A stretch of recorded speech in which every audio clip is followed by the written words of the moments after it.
Welcome to our exploration of proven ways to be happy in spiritual life. I invite you to join me as we navigate through the depths of understanding and practice that can lead us to a more fulfilling and joyful existence. In our first segment today, we will discuss the importance of mindfulness and present moment awareness. Mindfulness is the art of being fully present and engaged with the now, without judgment or distraction.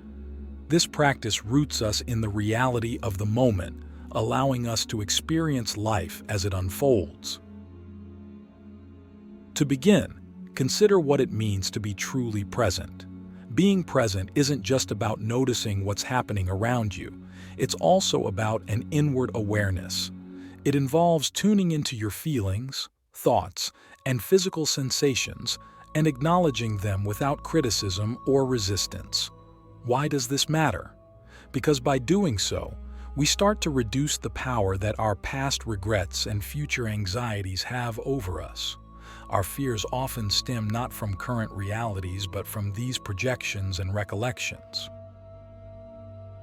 Now, let's explore how you can cultivate mindfulness in daily life.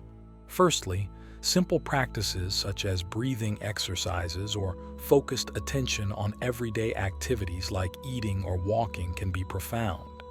When you eat, notice the taste, texture, and smell of your food. When you walk, feel your feet touch the ground. Each of these moments is an opportunity to ground yourself in the present. Furthermore, mindfulness meditation is a foundational tool in this journey. It involves sitting quietly and observing your thoughts, breath, or sensations without attachment. Many find that starting with just a few minutes a day can gradually deepen their ability to stay present. But how does this relate to happiness? Research suggests that mindfulness decreases stress and enhances emotional reactivity, making us less reactive and more responsive. This opens a pathway to happiness not through changing our external circumstances, but by transforming our relationship to them. We start to find joy in simple realities and the flow of life itself. Moreover, the practice of mindfulness builds resilience. It allows us to meet challenges with a calmer and clearer mind. Consider the times you've reacted impulsively out of stress, only to regret it later. Mindfulness buffers against this, providing a space between stimulus and response. In that space lies our freedom and choice, our power to choose happiness. To deepen your understanding, reflect on your daily routines. Where could you introduce more mindfulness? What changes when you truly pay attention? Click subscribe to this channel to get more profound spiritual lessons.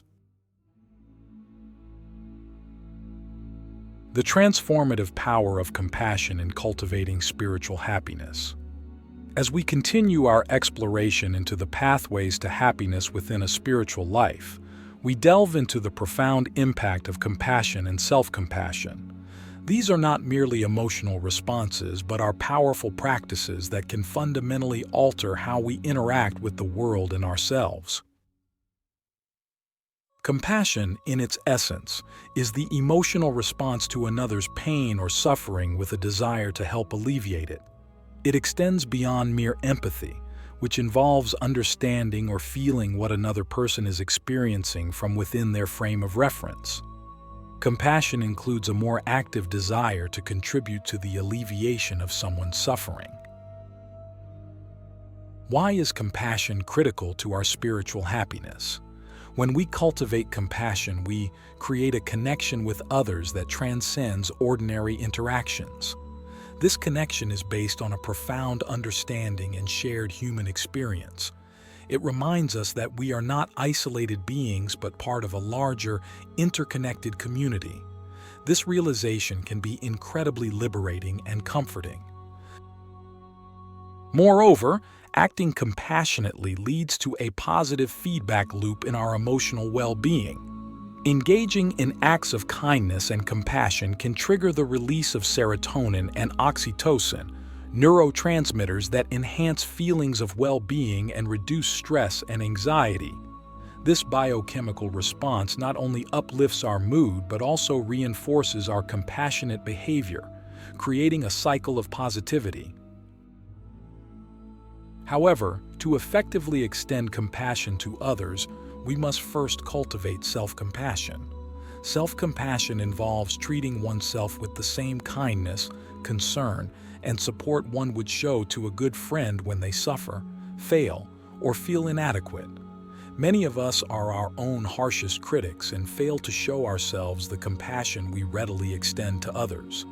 This imbalance can lead to a deficit in our emotional reservoir, making it harder to genuinely connect with others or find peace in our lives.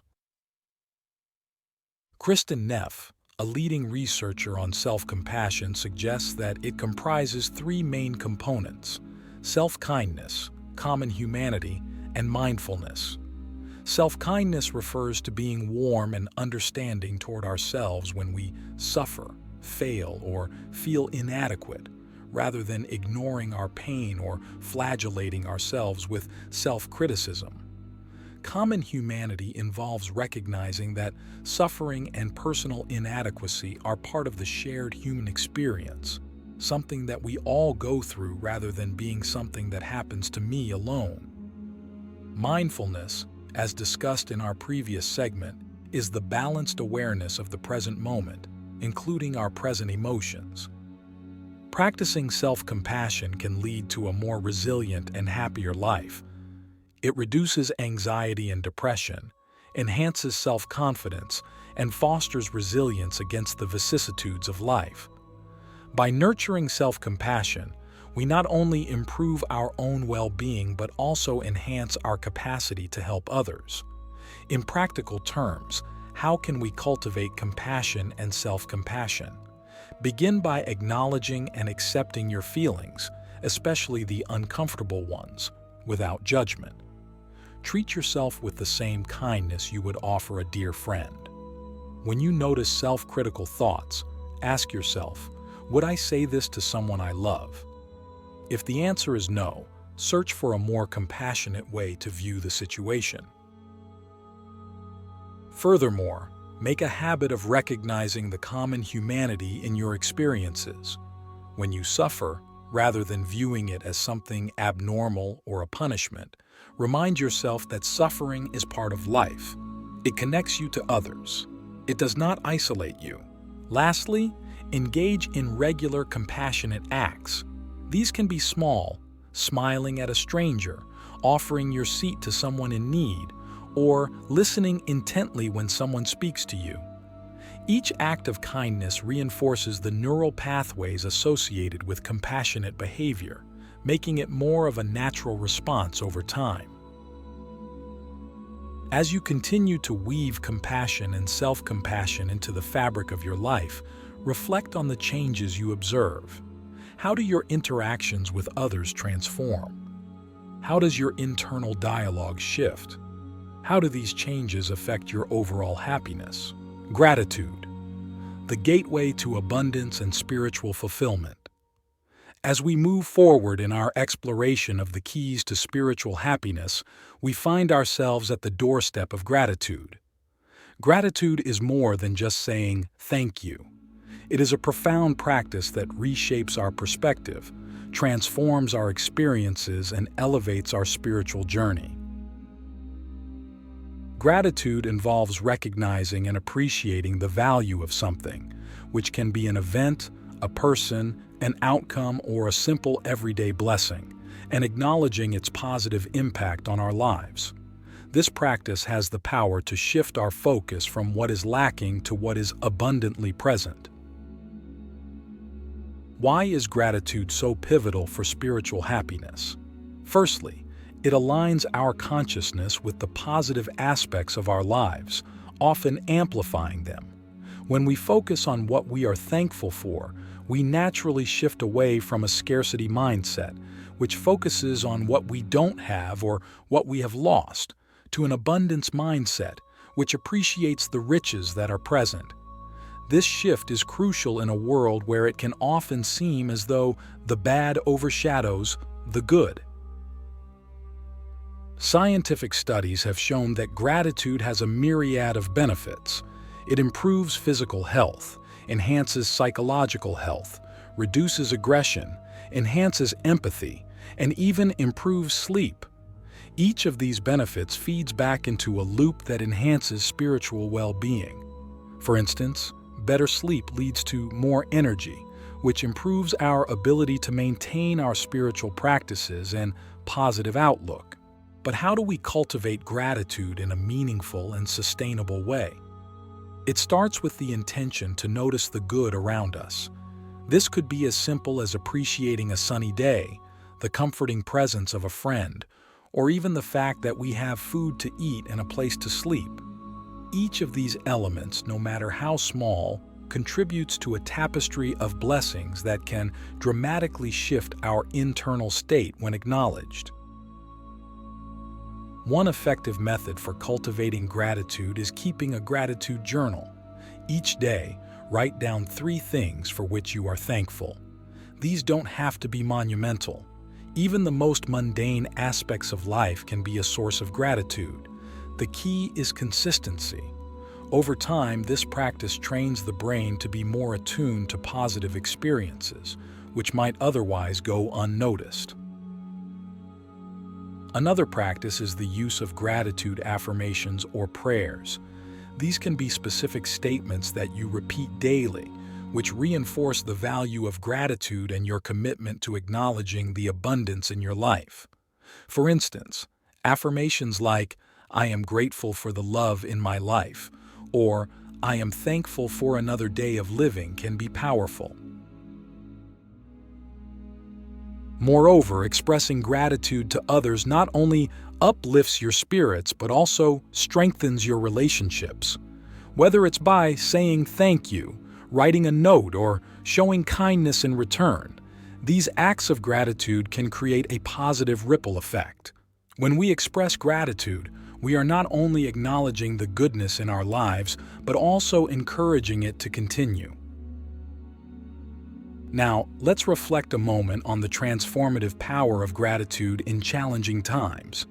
It is easy to feel grateful when things go well, but what about when they don't? Surprisingly, gratitude can be most potent when practiced during our darkest times. By finding elements to be grateful for in the midst of hardship, we light a candle in the darkness, which can illuminate paths through our struggles.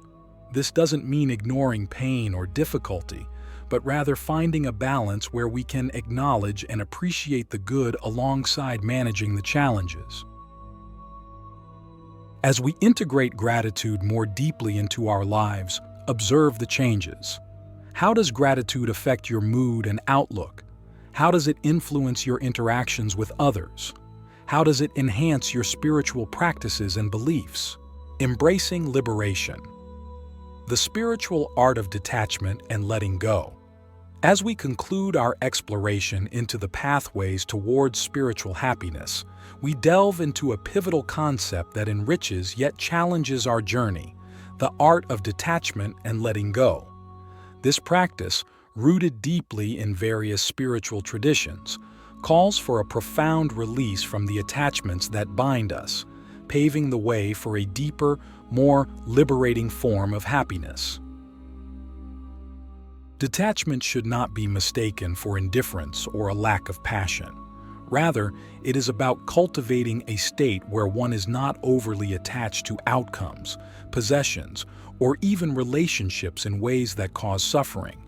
It is about embracing the flow of life, accepting both its gifts and its impermanence with grace and equanimity. The importance of detachment lies in its power to liberate us from the often relentless cycle of desire and disappointment. In spiritual traditions like Buddhism, attachment is seen as a primary source of suffering. We cling to things, people, and ideals, and in doing so, set ourselves up for inevitable suffering because everything in the physical world is transient. By practicing detachment, we reduce the power of these ephemeral things over us, leading to a more peaceful and centered existence. Letting go complements detachment. It involves releasing our tight hold on our expectations, our rigid narratives about our identity, and our stringent control over the course of our lives. Letting go is about acceptance and the profound acknowledgement that we can only influence, but never control, every aspect of our lives. This acceptance isn't about giving up. It's about giving over to a larger flow, finding freedom in the face of life's inevitable changes and challenges. The practice of mindfulness and awareness helps us recognize our attachments and the suffering they often bring. Through mindfulness, we can observe our patterns of clinging without judgment, understanding them more deeply.